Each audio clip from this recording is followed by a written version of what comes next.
about Cars and Coffee many years ago when it was being held up in Newport Beach. So it seems like a really nice place to come down, work on my suntan lines. I've been running into lots of old friends that I've seen and known over the course of the last 35, 40 years of being in the auto business.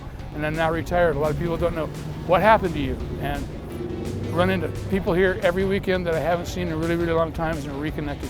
This is how I get my Sunday shine going on.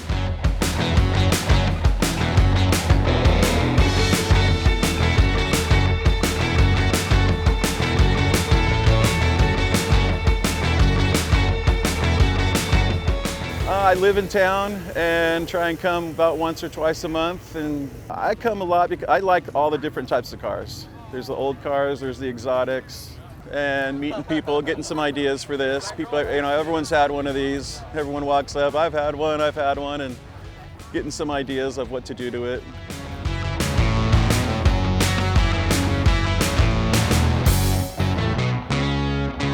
For me, it's to see something different each time, or you start focusing on one thing on a car and you're like, oh, I wonder what that same thing is across different cars. So you have the American muscle, the German cars, the Japanese cars. I have met a lot of friends here, other people with Zs. As you can see, I kind of gravitate towards other Zs sometimes when I drive this car. So we get to kind of bond over one thing and talk about our trials and tribulations on these cars, and it's good to see a lot of cars here.